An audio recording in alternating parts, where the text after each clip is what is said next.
పోటీ లేదా పోటీతత్వం అంటే మన జీవితం మన గురించి కాదు, ఇంకెవరి గురించో.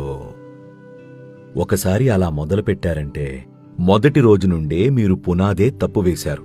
అంటే ఎక్కడో మనం ఇంకెవరితోనో పోటీ పడితే తప్ప మనం పనులు సరిగ్గా చేయలేమని నమ్ముతున్నాం.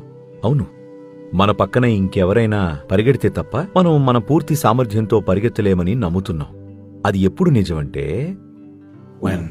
ప్రజలు ఒక రకంగా నిర్జీవంగా ఆనందం లేకుండా ఉన్నప్పుడే.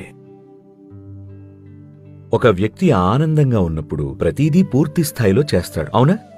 కాబట్టి మీరు పోటీ పడ్డా పడకపోయినా మొత్తం మీద ముఖ్యమైనది మీలోని సంభావ్యతను సంపూర్ణంగా తెలుసుకోవడమే. మీరు చేయగలిగినది కూడా అదే. సమాజాల్లో పోటీ అనేది తప్పని అవసరంగా మారింది. ఎందుకంటే మనం ఆనందం లేని సమాజాలను సృష్టించాం. మనకు ఆనందకరమైన సమాజాలుంటే అప్పుడు పోటీ అవసరం ఉండదు. మనం ఎలాగో మన సాయశక్తులా చేస్తాం.